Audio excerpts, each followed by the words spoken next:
Hey, what's up, guys? How's it going? So we're gonna talk Colosseum today. So let's get right into it. Everybody to anybody has probably always wondered, like, what the heck is this? Which is the constellation. Now, interestingly enough, okay, the constellation is kind of like what gives you a boost to certain stats in the game, according to your heroes. There's a lot of things that you need to know before we even get into this, which is that every hero in the game kind of has a role, I guess, in some sense. All right, so like whether it be Bomb and Goblin to Demon Slayer, there is a huge difference in terms of their stats. There's a huge difference also in the fact of their level and the type of hero they are, as well as the rank and a bunch of other things. So to begin with, right, let's get down to the nitty gritty, which is the stuff that really matters in the end, right? Which is, essentially, okay, as you go up in rank, you're going to notice that eventually you get access to different skills. These skills have different abilities, and they all in themselves come in handy. When it comes to actually making use of any of this, okay, there are three things that you need to be very, very, very, very aware of. It's the fact that, for one thing, okay, you need to be aware of how much damage they're doing and what type of damage they're doing. Okay, so there are three types of damage. There's magic, direct, and then there's physical damage. So you want to keep this in mind, and you also want to be kind of aware of, how many times are they doing the damage. In this case, it's 5 times 738 in a medium area. You want to be kind of aware of different abilities like stun, for example, that come up. You also want to be wary of this according to what chance at what level, because again, this becomes more relevant as you go through the Colosseum, as well as basically, right, a lot of the little nitty gritty things, which again, I don't expect anybody to memorize, but over time, you'll find that if you can basically point blank and tell me that just based on this, just by looking at this, you can already tell this guy's a high intelligence hero without really even, even the symbol should give it away. But if you didn't already, you can tell the numbers are obviously in favor of that. But what exactly does this guy have for attack and different stats? And so you'll see in here, he's only got 7,000 or so HP. He doesn't do very much attack because, again, this is not physical damage that he's doing. It's magical attack. But you'll notice that whenever you click on these little icons, right, they tell you a lot of little things. Like, for example, if you click on attack, it tells you enemy's defense reduces physical damage. Okay, good to know. Magic attack does this, but magic defense reduces, it pretty much point blank makes sense, right? And obviously, magic damage isn't going to work so well on a magic hero. These are things that you want to be really wary of, because if you can point blank look at a hero and say, oh, that's magic, need to use physical damage for that. Oh, that's magic, probably physical damage to counter that.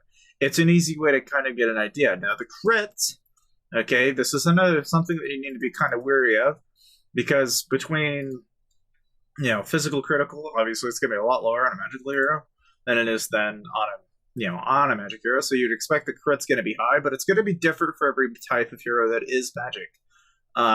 Another thing too is the recovery, because again, this becomes more relevant as you're playing the game. But essentially, during Colosseum, you might find yourself in a pickle, and HP is relevant, especially since there are kind of different roles that every particular hero serves in the game, right? So whether you be, so like for example, if we go with one of the first tanks you get in the game, aka Wesley, or otherwise known as Oathkeeper, okay, you'll notice that his health is enormous. And that's because his kind of role in the game is pretty much to take damage. But in doing so, okay, you'll notice that as you increase his level, you're going to increase simultaneously that amount of HP. But you're also going to be noticing that, like I was telling you earlier, your rank is also going to determine what kind of abilities you have. And the level is also going to determine how much damage you're doing. Because again, you can see there's a bit of a pattern here.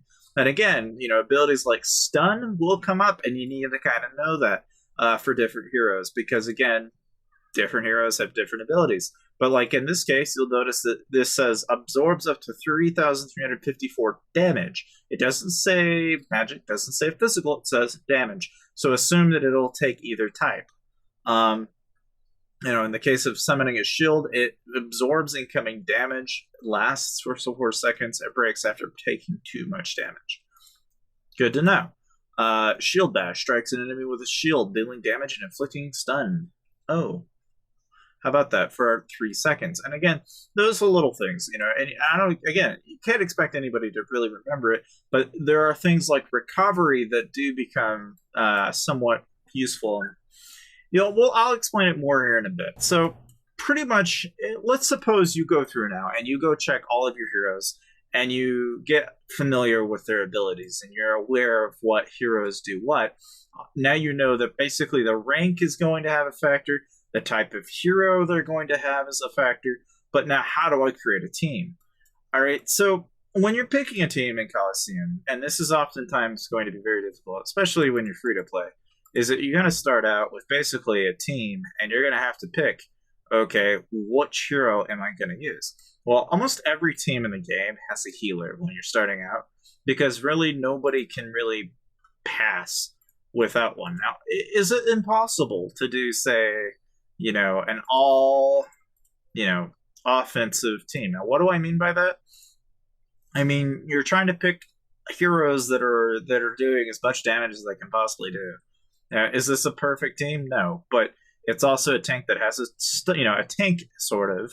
Okay, and I say sort of because Shadow Flight is kind of not so much a tank, but more a stunner than a tank. But it's a main role nonetheless because of the shielding that he provides. But you put that alongside with somebody like Scarlet Bolt and Black Crow. Okay, one of the few things that is really, really unique to these two particular heroes is they both drop defense. Now, in a team like this, we can kind of glance at it and we can see that there's probably exactly 1, 2, 3 heroes that we know for sure in this team that are physical based. And that means that they are most likely going to be either incredibly magic prone, as in they'll have, and you'll find this trend in these heroes a lot of the time, is that if something is magic, it probably has pretty high magic defense, but if it's physical, it's probably got a lot of high defense.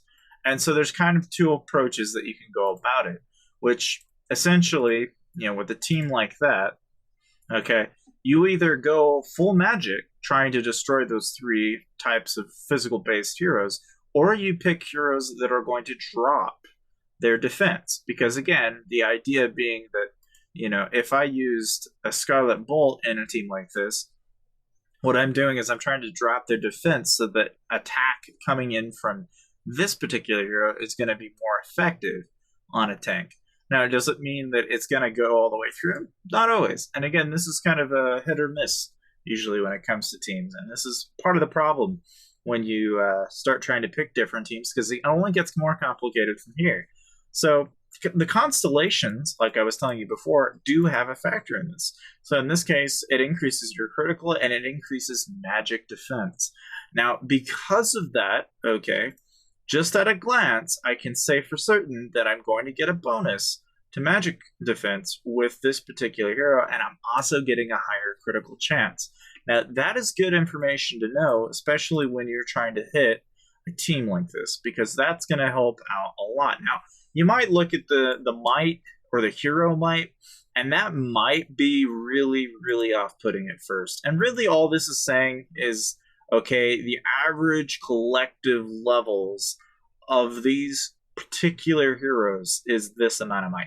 It doesn't mean it's going to be better, not always. Especially once you get to level 60 and everything's a gold, it becomes irrelevant almost at some point, because at the end of the day, it's really going to matter what kind of team you're throwing at somebody. So, for example, let's say we go over and we go on to my cousin's account, who, by the way, is free to play. Okay, if you look at his account, okay, granted, he is using a lot of free to play heroes, but he's been playing the game as long as I have. All right. Again, notice that the fact that, here you have a gold team. It is mostly physical based, and practically every hero on that team is physical based. Now, again, like I said, there's more than one way to approach this. Okay, so you can either put in a strong tank, which Rose Knight is phenomenal for being a tank. And it's not for taking damage per se, but it's because of the shielding. It's not much different than Child of Light, with the exception that Rose Knight is giving more shields to more of its of the initial. I guess in some sense, you'll notice that like certain heroes in the game have an initial damage that they do, and Rose Knight kind of counters that a great deal. But you'll find that like Bomb and Goblin, or even heroes like look, the point is, okay, let's just not get distracted. But the point is that like different heroes, like for example, like Elementalist, for example, will boost magic attack once you get them to rank 7, I believe. And again, these are little things that you need to be aware of, because again, like whether it be the fact that okay, like in his case, right, his rank 7, so his rank 7 is magical crit, but his second tier is the Art of the Wind, which drops magic defense. So what this ultimately does is it makes it so that if somebody is using a magic hero lineup, which in that case, if we're going against mostly physical based heroes, right, that it would ultimately benefit us a great deal to be sending something like that. So sending something like this with an Elementalist will help. Now, there is one thing to be said about this, which is that the tier of the hero is going to have a big factor in this. You'll notice that this is a gold tier, and that is a gray tier. Gray tier is the common starting tier, and that could come in. Oh, really? That could be a problem, especially when the team is all gold and all at level 60. And granted, we have to remember that they do get magic defense bonuses, and that may not make it really easy for us to go through a magic defense top league. It may not actually be enough. So then, of course, like I've been telling you, if you want to go the other route, you just put in a Scarlet Bolt and a Black Crow together, and then you have to decide what you're going to do with the remaining 3 slots. Now, of course, like I've always told you, you can always go a healer route. Now, notice this team doesn't have a healer. That is problematic for this person, because ultimately they're depending on that tank. And in the case of Death Knight is one of the only heroes in the game that after he dies, he gets resurrected. Now, especially when he's at gold tier and at level 60, because again, that's one of his light tier, I believe, abilities. So being mindful of this, okay? Because essentially what this does is he's got not 1, but 2 tanks, because he's got a Rose Knight and a Death Knight. So he's trying to tank damage. And he's also got a Demon Slayer. Now, Demon Slayer is notorious for going in the backline and killing your healer. Now, in his case, okay, his goal would be to basically have that Demon Slayer swipe over and knock out my healer. Now, I could let him do that, or, and this is option number 2, is I could try to put another tank in the hopes that maybe I could stun and potentially stun it or kill his Demon Slayer. Now, of course, there's 2 ways of doing it. You can either put in a stunner like Trickster, or you could put in another tank and hope that maybe he'll run into the Rose Knight and he'll get countered by the Tracker and the Rose Knight together, or vice versa. Now, in this case, because of the nature of the heroes, and again, we're not getting into pay-to-play heroes yet, all right, but if you're looking for defense, then Soulforger is your man, because he has one of the higher defense ratings in the game. Now, of course, you could, if you so choose, you could use a Death Knight to a Death Knight, and it could work. It could certainly work. But for the purposes of this video, let's just go ahead. Let's just put this team together and just see what happens. Again, I want to dissect this, because you never really know, okay, in terms of whether a team's going to fail or not, because in this situation, we're all a level below. And so really anything could happen here. Because again, remember, we don't have any healers. There's nothing really going for us here. But what we do have going for us is that we do know exactly what we have on our hands. So what we can see here is that Shade basically ultimated. And the moment he did, he went through and he basically cleaned house. Now, the thing about heroes in this game is that when you lose 1 or 2 of your heroes, then the damage multiplier, stacks. And it stacks a lot. It's stupid funny how much it actually stacks.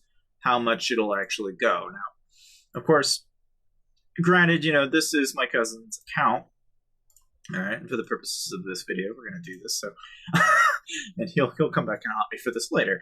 But having that said, right, how exactly, so if we go back and we actually look at that team lineup, right? Again, remember, all right, when you want to learn from your mistakes, you really have to pay attention to what's going on, and you got to see what's happening first. So, first things first, all right, is that you can see that essentially that Demon Slayer came over and slid and basically hit our Scarlet Bolt right away. And that kind of put us behind, because as soon as that happened, our Scarlet Bolt wasn't really doing a whole lot. She ultimated, but didn't do enough damage, and then everybody was weakened, and it was all over from there. So, in the situation like that, right, where you're kind of having to... And again, FYI, in case you didn't know, guards are bots. So guards are usually the easier ones to get down in the Colosseum with. So if you want like a really easy way to the bottom, then just hit the guards. But, and again, I'm going to try, I guess we'll just pick one. But, and again, every team is different. So like in this particular case, we have not one, but two backline types of heroes where what they attempt to do is to go back and kill your healer. So, in this situation, we could just as easily take Scarlet Bolt out, and we could go, with a Trickster combination. We could put in we could try and, try to tank the damage as much as possible. We could also put a Demon Slayer in there, but I feel for the purposes of this video, I think what we'll do is we'll use what is called a mid healer. Now, these guys are kind of like C-Squire is one example. There are some pay-to-play alternatives. But C-Squire he does healing, but he's not as like a major healer as say like our little fairy, who I can't think of the name of at the moment. So that you can chastise me later. But having that said, right, you can kind of tell like essentially what he does is he's area of effect. Now, the benefit of having him in this team is that he's got to give us heals. But it's not one fell swoop. He doesn't give you a ton of healing right away. The idea behind a team like this is that he's going to keep you giving reoccurring healing. And it works great for a team like this because essentially what that does is it keeps the tank alive so that we can just kind of pedal right through it. And you can kind of see how like this particular team is working out pretty well for us. But it's obviously not the team for everything. Because if and I'll show you. Again, granted that there are like tier differences, you're going to notice that right away. This is going to be substantially more difficult for entirely different reasons. You'll notice that like even though the tier is a little bit higher, it is a little bit more difficult. Now we are dealing with two tanks here, but you'll notice that like here, you've got Death Knight Die. And again, he comes right back alive. Lo and behold. Now, luckily for us, we don't have a Demon Slayer, so this team isn't going to really pan out so well. We have a level advantage on tier, so this is going to work out just fine for us. And the reason why that team didn't pan out so well is what it lacks is damage. And this is a real balance when it comes to Colosseum teams, because if you have too much damage absorption, like this right here will fall flat on its face right away. So like a team like that won't last a second. But a team like this, for example, again, it's, you got two tanks, you have a backline doing damage, and then you have a backline doing damage. Is it going to flop or is it going to win? Again, tier is a big deal here, though. You'll notice that because he's 59, he's got some gold heroes, he's doing some of the most damage that he can possibly do. And so those tanks are going to fall flat just immensely faster, mainly because of the level and mainly because of the tier. But, and again, if you ever wanted to skip them, you can. You can always hit, top and leave. It's, just an FYI. You don't actually have to watch them. But I recommend you watch them if you want to learn. So if I can see if I can actually find us a team that's like up to par, at least enough that it's fair, like it's not like totally okay. So like this team, for example. All right, just looking at this team, okay, I can tell you that you have a Demon Slayer, all right, and you've got yourself kind of an interesting mix going. Now, I will say that the one thing this person's going to have a hard time dealing with is kind of damage absorption. And again, you'll see it here in just a second. But essentially, what that Demon Slayer is going to do is he's going to hop right over, and he's going to try and knock out my C-Square. And if he's successful, this is really bad for me. But if he isn't, then I'm perfectly fine. And you'll notice that what happens is I got lucky, and the C-Square survives. And lo and behold, as soon as one hero goes out, the damage multiplier goes up, and so therefore they all die substantially faster. Okay, and that pretty much seals the bag for me. Like, now that they don't have a healer and there's nothing left, it just kind of falls faster, like a bunch of dominoes. It just goes down a lot quicker. But anyway, like I said, I hope this is somewhat helpful for some of you out there that are trying to learn how to do Colosseum. And to be honest with you, okay, there's not really, in some sense, an all-to-knowing guide to really, per se, like, this is the best team, use this team every single time, and it'll win every time. Because it's not really the truth. I mean, if you're really wanting to understand, like, what those heroes are doing, I really recommend you just take the time and really pay attention to the stats that I was telling you about and the attribute stat. Because that's really going to tell you what those heroes are doing, and that's really the best way you can learn on how to pick the right heroes for the certain teams. So, like, for example, okay, I mean, again, this is another very classy team. You got basically 2 tanks, an offhand going in the back to kill the back line, and then a little bit. And again, this is up to par, so this should, right? Because again, this is a legendary Demon Slayer that we're dealing with here. What should happen is that C-Square should die, because at some point, and this is the jack of all trades, is Demon Slayer is a god darn monster when it comes to the Colosseum. He is just an absolute monster. But you'll notice that even though that's the case, you'll see that then what happens is my C-Square dies, and ultimately the team is going to fall flat on its face substantially faster. Okay? And this is the problem with this team, is that you're depending on one healer to hold it all, and it falls flat almost every time. So you're probably asking yourself, well, what am I learning from this? Like, what does this really mean to me? Like, what am I getting out of it? All right, so let me give you the late game, okay? This is kind of the late game of, like, when you're actually at maximum. And we're not going to use pay-to-play heroes yet, so we're not going to get into that. But remember, okay, I have most of the heroes in the game legendary, just about. I'm actually working on my blue, soon-to-be gold Oathkeeper. Mind you, that I saved him for last, just because he's the one that we started with. But, again, okay, when it comes to teams, all right, again, this particular team is not going to stand a chance. It's going to fall flat almost every time because of just the sheer level and the tier. But, I mean, if I was going to use a team against this team, all right, and I wanted to make sure it succeeds every single time, and I'm playing free to play, okay, first off, what I'm going to do, all right, is I'm going to put in Tracker, and I'm going to put in Rose Knight, because these two are generally the best of the trade. You'll see them in almost every team. And then, essentially, what I'm going to be trying to do now is I'm going to try to counter that Demon Slayer, and I'm going to be trying to counter this. Now, because of what I was telling you before, what did I say? I said that defense is great for attack, right? But because she aims to lower that defense, that's a little shaky. But that also means that if I use magic heroes, okay, I might be looking for some trouble. It may not be so good, because they're going to die a lot faster in a team like this. So I can almost certainly know that if I'm going to counter this team, that I'm going to need to be very wary of this. Now, having that said, I'm going to probably go ahead and let's use a Scarlet Bolt, to both kind of knock out the tank. And then let's use, in fact, actually, let's do this. So I'm going to go ahead. We're going to use Elementalist. We're going to use my great friend, the Infernus, because otherwise, aka the Incinerator. And then what we're going to do is we're going to tag that on with a Bombing Goblin. Now, interestingly enough, okay, just the tier of these, you're going to see what happens.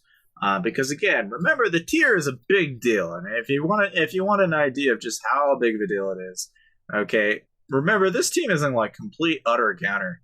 but you look at how much damage it does in comparison. I don't like. I could send practically anything, and these are all going to fall flat. And it's simply because of the tier. Like, the tier of the hero and the rank of the hero and the level of the hero has a huge, huge, huge, huge, huge factor on the Colosseum. And so, for what it's worth, I really can't exactly show you that. Like, now, for example, okay, even though this is kind of up to par, it's not even close, really. I mean, it's going to take me a while to get down to the very, very nitty gritty of the very bottom half, and it's going to take a while for me to really find anybody in this kingdom that's anywhere near me in par. But okay, so here we go. So here's another team that's okay. So and this team's up to par, mind you, and this is a free to play team. All right. So again, you have a Death Knight, and then you've got yourself a Rose Knight. Now I'm going to use Snow Queen, and then I'm going to use Shade, and then I will use Child of Light, and I will use, lo and behold, her. And then I think because of the nature of this team, I'm going to use a Tracker. Although I could use Rose Knight, that wouldn't hurt. Okay, we'll do it like this, and then we'll just see what happens. Again, mind you, the might is different, and I'm not looking at really anything else. And the only thing I'm paying attention to here is I'm hoping what Shade will do for me is kind of counter that Demon Slayer a little bit. And I'm hoping Snow Queen will kind of stay alive because of the Child of Light shield. But I'm hoping. I'm not sure if it will. So it freezes, but will it actually last? Okay, there goes the stun. Will it do enough damage, though? It may not be able to. It may not carry. Doesn't look like it will in the end. Although I was hoping it would, it doesn't look like it will. And we're just going to get separated out. SOL. Okay. So that was a hope and a pray, but it turned out to be the wrong hope and pray. So let's find that team here real quick. 59. Of course, this is the trouble with being in the Colosseum this low, is that pretty much okay. Well, I mean, it's not. All right, I guess we'll settle. All right. Obviously, I wish I could go back and kind of show you, but again, this is the problem with like picking teams. Really, is that it's yeah. I mean, you can kind of pick better teams than others when you're doing this, but it's also kind of hit or miss. Obviously the hero might here is like substantially different. Okay, but what we remember before, right, is that the Demon Slayer came back, and what is he gonna do? He's gonna kill my one and only healer, and Shade didn't do the job. So we know Shade's not gonna be really our answer to this problem. So what we need to be looking for is somebody more like Trickster, or somebody like Black Crow, or I'm trying to think of something that would really help out. Like maybe taking Child of Light out and then putting in a Trickster and say, well, because of this right here, I want to be able to counter that. So I could put a Demon Slayer in, or I could just, it's a little risky, but I could try and put an Incinerator in there. But I don't fully trust that. I could put a tank in and hope that he tanks the damage, but I'm not doing enough DPS to really do me any good. I'm gonna say let's try and settle with. I'm gonna cross my fingers and hope this is the right team. Obviously, again, remember the tier here is gonna be a factor in my favor here, so this is most likely gonna be winning on that premise alone. But okay, so again, you'll see that, yeah, so my healer's doing okay right now, but it's not good. It's not looking good. Okay, my healer's dead. That's not good. We don't want to see that. And that's, okay, at least we've got, okay, well, I mean, and again, the tier has a big factor in that, but when you get into, like, on the very up to par, losing your healer can oftentimes be a very bad thing. And so you kind of want to avoid that wherever possible. So seeing that tells me that was probably not the right team to send. And that's just, again, hit and miss. And that's my honest advice for any of you guys, is that really you have to just pick up on what teams are working and what teams aren't working for you when you go against certain teams. And really, the only thing you can do is just kind of learn from your mistakes and build off of them. And I feel like that's the best way to play, because I feel that if you don't and you just kind of look for the cheat sheet, you're not really going to find it. I mean, I'm sure you can look up every combination of hero to use, but as soon as you get the pay-to-play heroes involved, it'll literally put everything upside down. I mean, to give you one example, all right, if you put a Berserker, a Lore Weaver, and I don't know. I mean, really, any pay-to-play hero for that matter is, in some shape or form, there's an advantage that you're going to get with them. But I mean, you kind of get the point, anyways. And I point these things out because these are kind of the teams that people use, and you'll often find them to be in the ranking of the top one. And one of the ways that you, as a player, can kind of learn from other players is pay attention to what teams they're using in the top. Because oftentimes, if you learn what teams they're using, you can often pick up on patterns. And the reason why you see a lot of patterns is because either the people in the kingdom have no clue how to actually counter it. And again, I've told you how to do it. It's a question of now how to actually find the team that counters it. But I'm sure you guys will figure it out in the end. It's just, like I said, I cannot cover enough in this one video to really say enough to help you guys. But needless to say, I hope you guys enjoyed it. Maybe it was somewhat insightful for you, and I'll see you guys next time.